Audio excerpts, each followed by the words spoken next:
So in this session we are looking at primarily what next from here.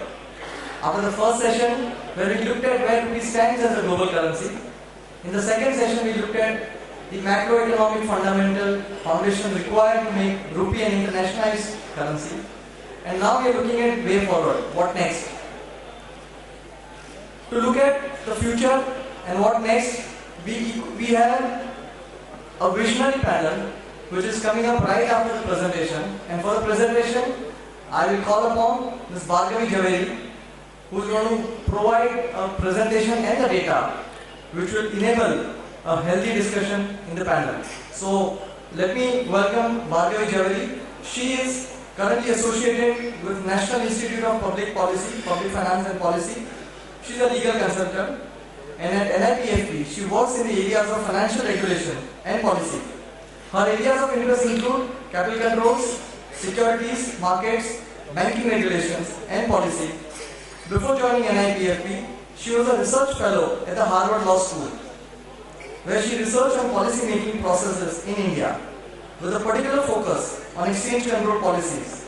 Prior to that, she worked with a Mumbai-based law firm, where she advised on matters involving foreign exchange regulations, corporate and commercial law.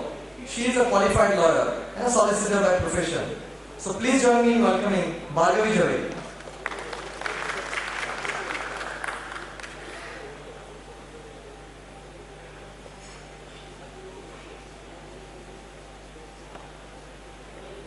This panel has been given the onerous task of laying out the way forward for internationalization of the currency.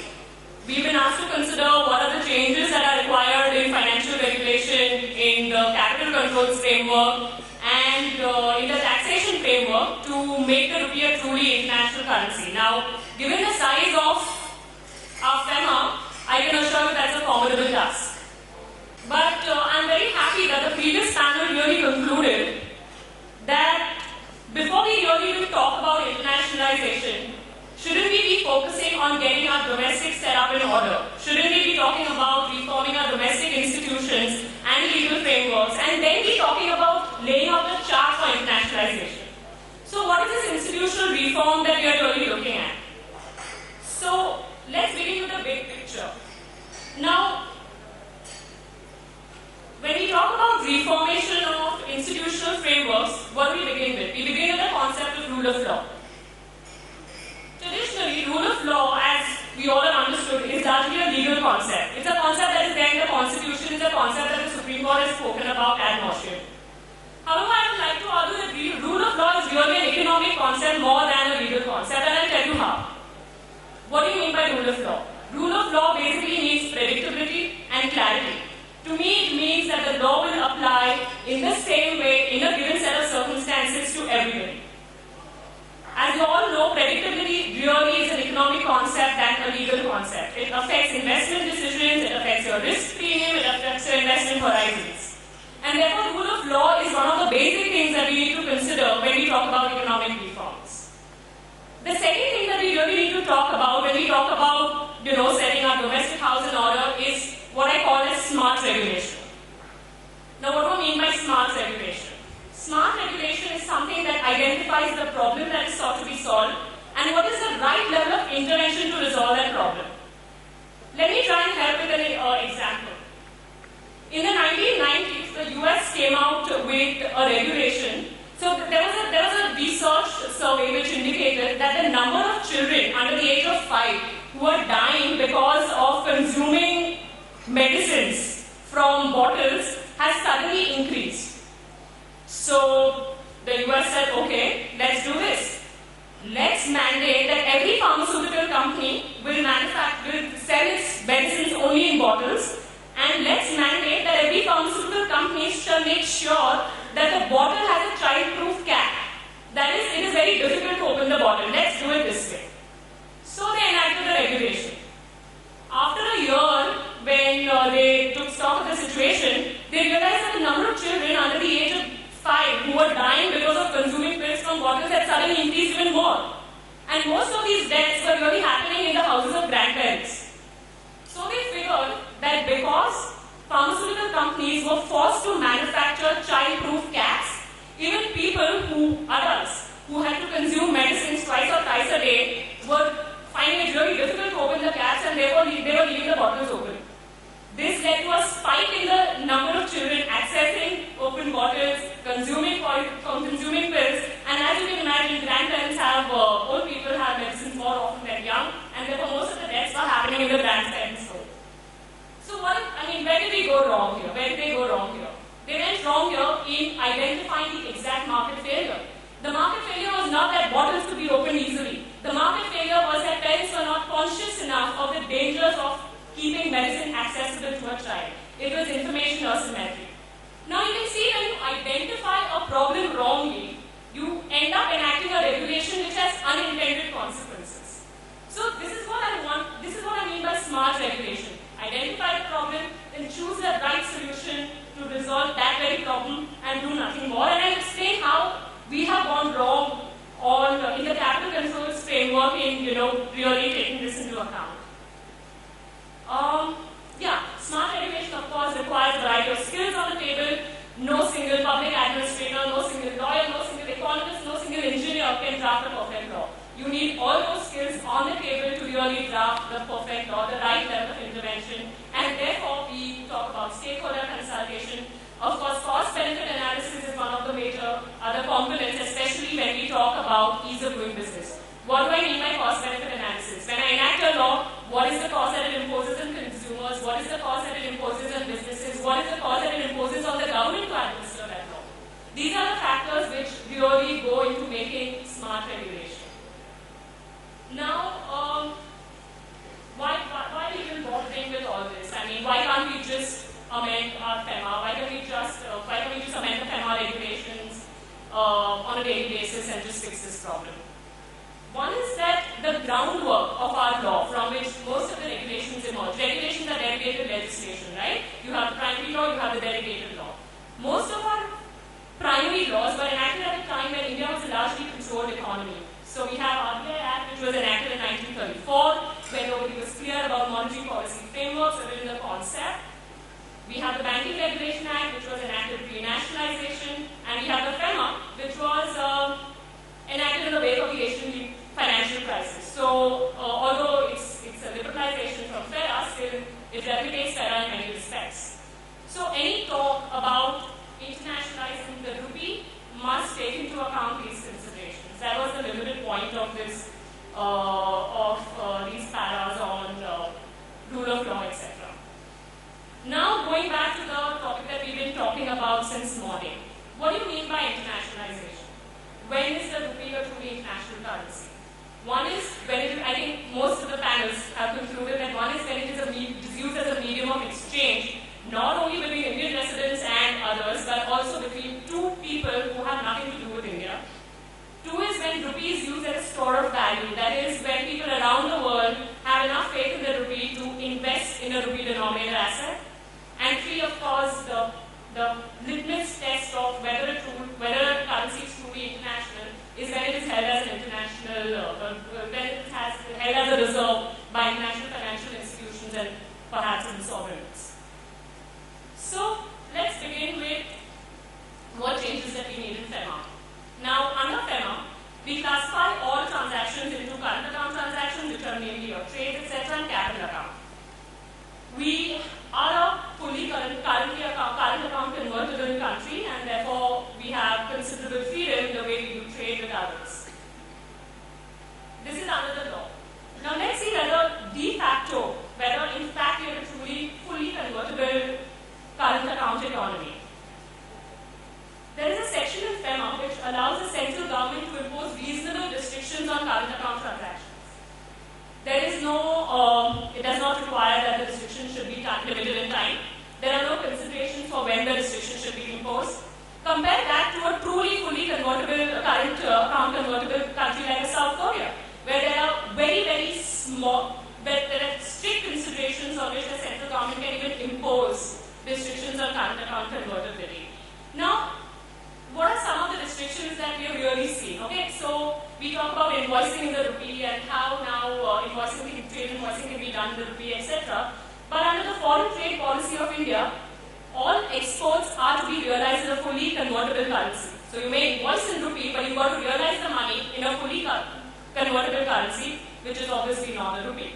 So that's one of the restrictions that the central government imposed. But time to time, we often see the number of months within which exporters are supposed to realize their export dues has reduced from 12 to 9 months, 9 to 6 months. We see these changes on an ongoing basis. Say, for example, the restriction that the money line, the currency line in the export earner's foreign currency account, which is a fully current account, proceeds held account, is 1 month. You've got to convert that money into rupees within the next calendar month. Are we really truly fully a current account convertible? Let's talk about, for 1 minute, about the concept of trade finance. Trade finance, both intuitively and even under the definition of current account under FEMA, is a current account transaction. However, we still seek to regulate it under the ECB framework, which is meant for capital account transactions. We impose interest rates on trade, we impose interest rate caps on trade finance, we impose minimum maturity periods for trade finance, etc. So this is where I really question whether we are truly fully current account convertible. Now, my job here is not only to highlight the problems, but since it's way forward, here's what I would think to be truly fully current account convertible, how we need to change our framework. First of all, there are of course KYC and anti-money laundering issues. Since we are only limited capital account convertible, but fully current account convertible, it means that the government has to ensure that the money which goes out for a current account transaction is not illegally used for a capital account transaction. That is what we mean by, why do we need to even have, say, reporting requirements, etc. So those problems are to be solved in 2 ways. One is you have a strong anti-money laundering framework, which is enforced equally as strongly. 2 is you have robust KYC standards. Once you have those in place, there is no requirement for imposing approval requirements before undertaking current account transactions, or even caps on the amount of money that you can send abroad for current account transactions. So this is a truly current account convertible economy where the law does not require you to take previous approval for remitting money for current account transactions. Have a robust post-transaction reporting framework. Okay, moving on to capital account. Now, the second thing that we discussed for the rupee to be a truly convertible currency, a truly international currency, is where people are able to hold it as a store of value in rupee-denominated assets. Like everybody has already mentioned, we've seen some positive developments on that front in the recent times. We've seen liberalization of the rupee-denominated bonds abroad. We've seen relative liberalization of the ECB framework. We've seen the depository receipt scheme, which allows people abroad to hold Indian shares through depository receipts, etc. Now, going back to smart regulation, let's think a minute about our ECB framework. Now, what is ECB framework? Okay, so you have 24 pages of rules which dictate how much money can I borrow in foreign currency from whom, whether I can borrow or not, whether I am eligible to borrow or not, how much interest I can pay, where should I park the proceeds, what should I use it for. So these are all the restrictions that we have in the ECB framework today. But let's step back a moment, keeping in mind smart regulation. Okay, let's see that. I hope we are not becoming the case of the child-proof cap in India. What is the market failure really associated with ECB? As the previous panel, as Sajid mentioned on the previous panel, the market failure really is, and the risk that really we are exposing our residents to, is the currency risk that may arise from taking foreign denominated borrowings. Now, if that is the market failure, then what is the intervention that we have selected? We have selected the intervention: you may borrow from XYZ, but you cannot borrow from ABC. We have selected the intervention that you can only pay this much interest on a foreign currency denominated borrowing. Wouldn't it be smart regulation to really make sure that the resident who borrows in foreign currency hedges his foreign currency exposure? Wouldn't it be the only state level intervention that you would really require to resolve the single market failure that arises from the ECB, from borrowing in foreign currency from abroad? So that is something that we need to think about. Are we really being smart in regulating our foreign currency borrowings? Now, what is the unintended consequence from this manufacturing the child-proof cap requirement? Okay. So let's see. In 2007, now ECB has several other nuances, right? There is the approval route, there is the automatic route. Under the approval route, you can borrow for allocation for 2G spectrum bids, but under the government route, you will have to borrow for 3G spectrum allocation, etc.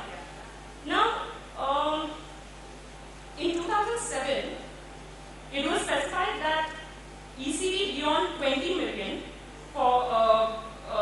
may be borrowed under the automatic route for non-rupee denominated expenditure. So what did we see? We saw that most firms intended using it for cheap imports, and the number of imports in 2007 actually went up. And the moment this restriction was removed, the number dropped. So I mean, we have to really rethink ground up whether the ECB framework that we have in place today is smart regulation or not. Another thing on capital account, of course, there are several restrictions on. So today, a private company in India cannot really invest in securities abroad except when he wants to. I mean, cannot gain exposure to the capital markets abroad. It is allowed only for listed companies. That too, the law decides how much of the percentage of the net worth of the listed company can he really expose his capital market. Can he really take an exposure worth abroad? I mean, what is the point of doing that? The listed company is answerable to shareholders. It has enough regulations in India to control the way it is accountable to shareholders. Why should the law dictate that a listed company cannot take capital markets exposure abroad in excess of 50% of its net worth? Is that smart regulation? And is it really resolving the problem? So those are some of the things that I wanted to highlight on the capital account legal framework that we have. Now, even as we speak about, suppose for a minute, we take it that, okay, the only market failure arising from ECB is foreign currency exposure, as was also indicated by, I think they concur on the previous panel, and we mandate hedging requirements. So the next obvious question which everybody has been talking about since morning is, do we even have a market, a currency derivatives market where hedging can take place? Where do residents go if you mandate hedging requirements? Just a note here that the ECB policy does not mandate hedging requirements, although the market failure is foreign currency exposure. So the hedging requirements are kind of scattered and are all over the place. There's no mandatory hedging requirement for any ECB. So assuming for a minute we become smart and we say, okay, ECB policy will now say that if you take foreign currency exposure through borrowings, please make sure you hedge your foreign currency risk. So then the question is, where do we hedge? So we go to the exchange-traded currency derivatives market because that is the safest market for derivatives. Okay, well, now what are the problems that we face? Okay, so let's say RBI mandates, the regulatory framework really mandates very limited products that can be traded on the exchange, in exchange currency derivatives, the contract size, the minimum maturity, etc. Now, in this given situation, we keep talking about are we liquid enough, is our market liquid enough, is our market liquid enough, but our regulatory framework does not allow our markets to be liquid enough. That is really the biggest takeaway from all the conversations that we had today. Now, this is kind of very contrary to the way the rest of the world seeks to regulate currency derivatives. The rest of the world insists that try and standardize your products, try and push your products on the exchange so that there is a transparent market for currency derivatives. We say no, trade only for products on the exchange and the remaining let's go to OTC. Even in the OTC market, we are severely hindered. Even in the OTC market, we are severely hindered in terms of the regulatory framework dictates who can buy.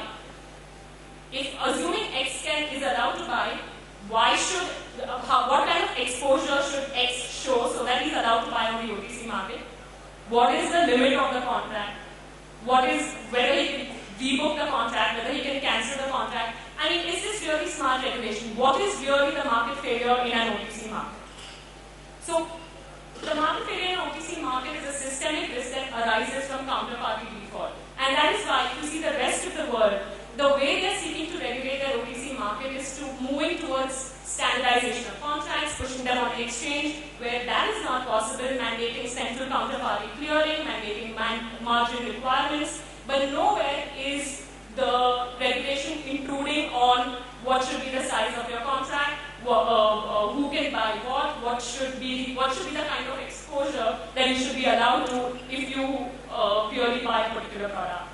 So that is something that we really need to think about. Are we being smart in regulating our OTC market? Is it resolving the market failure? Coming on the last topic, that is taxation. So again, rule of law issues in taxation, we all have spoken again ad nauseum about the unpredictability of suddenly taxing non-residents, the MAT on FPI issue, etc. However, at a very basic level, we need to really consider how are we regulating capital gains that arise to non-residents from sale of assets. We keep counting Mauritius as a tax haven, and we keep insisting that the Mauritius tax treaty has to be renegotiated just so that investors don't come to Mauritius. But the fact of the matter is that our sourcing norms have to be changed for the way we think about capital gains that arise to non-residents from sale of assets in India. So if you see the OECD Model Convention, it lays down the world standards and lays down the global standard of the way to tax capital gains that arise to non-residents. Gains from the alienation of any property shall be taxable only in the state of which the alienator is a resident. So let's take a practical example. If India Limited sells its shares in America Inc. and makes capital gains out of it, he'll be taxed both in America and he'll be taxed only in India. He won't be taxed in America because India is the contracting state of the alienator. However, America Inc. sells its shares in India Private Limited or India Limited and makes capital gains out of it. He'll be taxed in India as well as in America. Now, this is not the way America has negotiated the rest of its treaties. This is not the way any OECD country has negotiated the rest of its tax treaties. If we need to revisit something, it's the need to revisit every other treaty which allows us to tax capital gains of non-residents arising from sale of Indian assets. So that's the limited point there. Also, I want to speak a little about the BEPS framework, the base erosion profit shifting framework that has been making headlines for some time now. Now, what is that? That is about rationalizing the way countries tax residents and non-residents across the globe. If the BEPS framework really works out, then what it means is that India will not be able to tax America Inc. for sale of its shares in India. So, unless we choose to take an exception from that rule, we will have to come on par with OECD standards in the way we choose to tax non-residents on sale of their Indian assets. We need to change our sourcing norms to make sure that we do not end up creating more Mauritius or more Singapore, which are nothing but really an answer to our treaties not complying with OECD standards.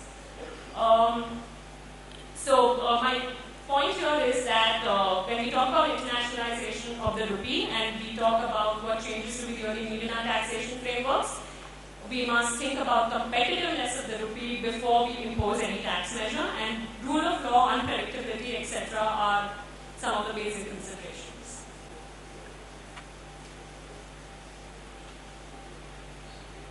Thank you so much, Bhargavi, for the wonderful insights and more importantly defining the first step, which is identification of the problem before even you start addressing it.